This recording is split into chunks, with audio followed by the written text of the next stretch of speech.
యెషయా గ్రంథము 60వ అధ్యాయము 15వ వచనం. నిన్ను శాశ్వత శోభాతు చేయంగాను బహుతరములకు సంతోష కారణముగాను చేసేదను. ప్రభు అంటున్నాడు, నిన్ను శాశ్వత శోభాతు చేయంగాను బహుతరాలకి సంతోష కారణంగాను చేసేదను అంటున్నాడు. దేవుడు మనలో ప్రతి ఒక్కరిని కూడా ఒక ఉద్దేశంతో ఎన్నుకున్నాడు. ఆ ఉద్దేశం ప్రకారం దేవుడు మనల్ని ఆయన మహిమ కొరకు ఒక ప్రత్యేకమైన కార్యం కొరకు ఆయన నడిపిస్తాడు. అందుకని దేవుడు ఇక్కడ ఏమంటున్నాడంటే, నిన్ను శాశ్వత శోభాతు చేయంగాను, అంటే తాత్కాలికంగా కాదు, శాశ్వత శోభాతు చేయంగా నిన్ను గురించి ఎవరన్నా మాట్లాడుకునే విధంగా నేను చేస్తాను. తర్వాత బహుతరాలు నీ గురించి సంతోషించే విధంగా చేస్తాను అంటున్నా. అంటే ఒక దావీదు వలె, ఒక యేసేపు వలె, ఒక దానియేలు వలె వాళ్ళని ఎలాగ దేవుడు చేశాడో ఈరోజు వరకు కూడా వాళ్ళ గురించి మనం మాట్లాడుకొని సంతోషిస్తున్నాం. వాళ్ళు చాలా కాలం కిందట పుట్టారు. వాళ్ళు చనిపోయి కూడా చాలా కాలం అయింది. మోషే దాదాపుగా 3000 సంవత్సరాలకు పైగా అయింది. అలాగే దావీదు, యేసేపు, ఇంకా దానియేలు, పౌలు, పేతురు, యోహాను వీళ్ళందరూ కూడా చాలా కాలం అయిపోయింది వాళ్ళు పుట్టి చనిపోయి కూడా. కానీ ఇప్పటికి కూడా వాళ్ళ గురించి మనం మాట్లాడుకుంటున్నాం. వాళ్ళ గురించి మనం సంతోషిస్తున్నాం. ఎందుకంటే దేవుడు ఆ విధంగా చేశాడు వాళ్ళని. బహుతరాలకి సంతోష కారణంగా చేసి ఉన్నాడు. నిన్ను కూడా దేవుడు ఆ రీతిగా బలపరిచి, ఆశీర్వదించి, నీ జీవితాన్ని కూడా అలా చేయాలని దేవుడు ఆశపడుతున్నాడు. కాబట్టి నా ప్రియ సహోదరి సహోదరుడా, నీవు ఆ విధంగా శాశ్వత శోభాతిశయంగాను, బహుతరాలకు సంతోష కారణంగాను ఉండాలి అంటే, ప్రభువుకి అనుకూలంగా నువ్వు జీవించినట్లయితే, ప్రభు చేతిలో నువ్వు ఉన్నట్లయితే ఆయన ఏమైనా చేస్తాడు. ఆయన పరమ కుమ్మరి.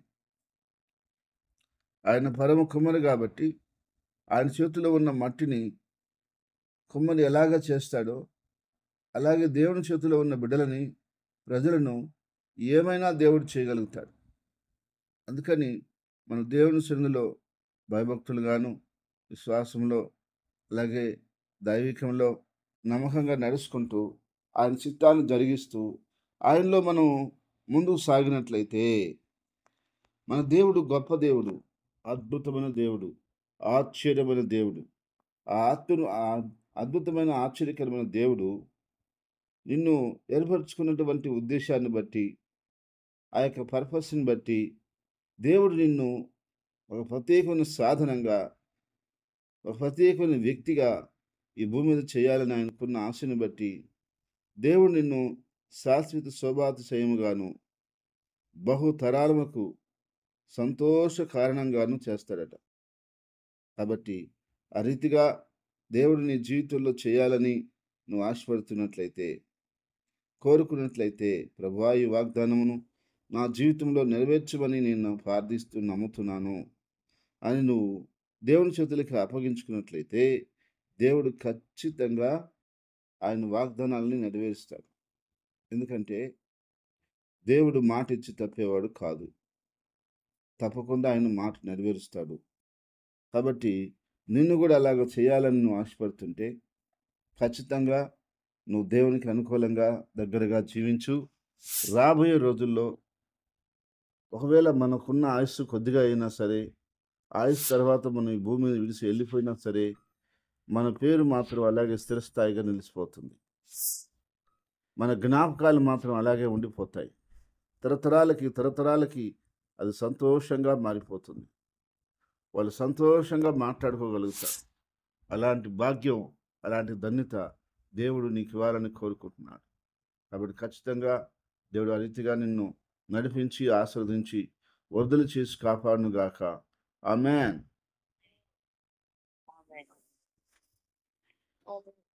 ప్రేమగల తండ్రి, పరిశుద్ధమైన దేవా, నీ స్తుతులు స్తోత్రాలు చెల్లిస్తున్నాం నాయన. యేసయ్యా, అయ్యా నిన్ను శాశ్వత శోభాతిశయముగాను, బహుతరాలకు సంతోష కారణంగాను చేస్తానని చెప్పావు. అవును ప్రభా, నువ్వు ఆ దినం నుంచి ఈ దినం వరకు కూడా భక్తులు అలా చేస్తున్నావు. అబ్రహాము, యాకోబు, ఇస్సాకు అయ్యా భక్తుల్ని చేసుకుంటూ వచ్చావు. యేసేపు అయ్యా అలాగే చేసుకుంటూ వచ్చావు. నీ యొక్క బిడ్డలందరినీ కూడా అలా చేస్తున్నావు ప్రభా. అయ్యా అహరోను, మోషే ఆ దినాల్లో ఎంతోమంది భక్తులను ఇప్పటికి కూడా మేము జ్ఞాపకం చేసుకుంటున్నాం తండ్రి. దావీదు కానీ, దానియేలు కానీ, ప్రభా యెషయా కానీ, ప్రవక్తలు కానీ, అపోస్తులు కానీ వాళ్ళందరినీ మేము జ్ఞాపకం చేసుకుంటున్నాం తండ్రి. ఎందుకనగా నువ్వు వాళ్ళని ఆ రీతిగా ఎన్నుకొని ఆ రీతిగా ఆశీర్వదించి బహుతరాలకి సంతోష కారణంగా చేసి ఉన్నావు తండ్రి. ఆ రీతిగా నీ యొక్క బెరటను చేసి నడిపిస్తున్న విధానం కొరకు నేను స్తుతిస్తూ గనపరుస్తూ నీ చేతులకే తండ్రి మనందరినీ అప్పగించుకుంటూ అయ్యా నీకు మహిమ, నీకు ఘనత, నీకు ప్రభావం చెల్లిస్తూ నీ చిత్తం చొప్పున, నీ ఆలోచన చొప్పున, నీ నిర్ణయం చొప్పున నడిపించమని ప్రార్థిస్తున్నాను. పరిశుద్ధుడా, పరిశుద్ధుడా నీకు వందనాలయ్యా. జీవాధిపతి నీకు వందనాలు తండ్రి. ప్రతి బిడని, ప్రతి కుటుంబాన్ని, ప్రతి ఒక్కరిని మీ చేతులకు అప్పగిస్తున్నాను. ఏ బిడని ఏ యొక్క ఉద్దేశంతో, ఏ యొక్క కారణంతో ఎన్నుకున్నావో ఆ దిశగా నీ బిడ్డలను బలపరచండి, నీ బిడ్డలను నడిపించండి, నీ బిడ్డలను వాడుకోండి. వారికిచ్చిన కుటుంబాలని, వారికిచ్చిన బిడ్డలని, వారికిచ్చిన పనిపాట్లని, వారికిచ్చిన ఉద్యోగాల్ని, వ్యాపారాలని, ప్రతి జీవనోపాధి పనిని జ్ఞాపకం చేసు ఆశీర్వదించి పేరు పేరున నీ ప్రజలకు కావలసిన సమస్తమును అనుగ్రహించమని ప్రార్థిస్తున్నాను. యేసయ్యా, నువ్వు గొప్ప దేవుడివి, మంచి దేవుడివి, సర్వాధికారైన దేవుడు నాయన. యుగ యుగాలలో, తరతరాలలో నీవే మంచి దేవుడు ప్రభు, గొప్ప దేవుడు నాయన, శాశ్వతమైన దేవుడు ప్రభు నాయన. ఈడని ఎడబాయని గొప్ప దేవుడు తండ్రి. నీ చేతులకే మమ్మల్ని అప్పగించుకున్నాం తండ్రి. అయ్యా నీ గాయపడిన హస్తాలకి సమర్పించుకున్నాం తండ్రి. ఆయన గూడూరు పరిచయను, నెల్లూరు పరిచయను, బ్రాంచ్ సంఘాలను పరిచయను, నూతనంగా ప్రారంభించబోతున్న పరిచయను అయ్యా మీరు బహుగా ఆస్వాదించి విస్తరింప చేయమని, సరిహద్దులు విశాలపరచమని ప్రార్థిస్తున్నాం. దేవా, నువ్వు నమ్మకమైన దేవుడివి నాయన, చాలిన దేవుడు ప్రభా, సరిపోయిన దేవుడు ప్రభా. నిశ్చయముగా తండ్రి ఈ కార్యాలను బహు బలముగా నాయన జరిగించమని, బహు విస్తారంగా మీరు అనుగ్రహించమని నీ ఆత్మ ద్వారా ప్రతి బిడ్డకి, ప్రతి కుటుంబానికి, ప్రతి ఒక్కరికి పేరు పేరున అయ్యా నీ సహాయం అందించమని, అయ్యా నీ కృప కలగ చేయమని, నీ దీవెన కలగ చేయమని, నీ మేలు దయచేయమని ప్రార్థిస్తున్నాను. నా తండ్రి, నశించిపోతున్న ఆత్మల్ని మాకు అప్పగించునైనా. ఎన్నో కుటుంబాలు, ఎంతోమంది అయ్యా సత్యం తెలియక అజ్ఞానంలో నడుచుకుంటూ వారి జీవితాల్ని పాడు చేసుకుంటూ వారు పతనమైపోతున్నారు. యేసయ్యా, వారిని కనికరించండి, వారిని ఆకర్షించండి, వారిని రక్షించండి, వారిని మాకు అప్పగించమని ప్రార్థిస్తుంది. రీతిగా ప్రభా, నా తండ్రి అయినా అనేక మంది బిడ్డలు ఉన్నారు. వారందరినీ కూడా నువ్వు జ్ఞాపకం చేసుకుని వారందరి పట్ల కూడా నువ్వు కార్యం చేయమని, నీ నామాన్ని మహింపరచుకోమని ప్రార్థిస్తున్నాను.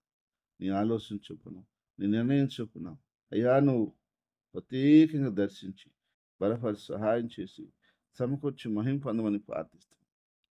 అన్ని విధాలుగా నీ కార్యాలు, నీ సంతోషం, నీ సమాధానం, నీ ఆశీర్వాదం, నీ ఆనందం, నీ దీవెన, నీ మేలు, నీ కార్యాలు పరిపూర్ణంగా మీరు అనుగ్రహించమని, ఆశీర్వదించమని, కాపాడమని, నీ నామాన్ని అత్యధికంగా మహింపరచుకోమని అయ్యా మీ చేతులకి అప్పగించుకుంటూ నా తండ్రి ఈ దినమున పుట్టినరోజును, వివాహ దినమును జరుపుకుంటున్న బిడ్డలని, కుటుంబాలని పేరు పేరున మీరు దర్శించి బలపరిచి ఆశీర్వదించి వద్దులు చేయమని ప్రార్థిస్తున్నాను.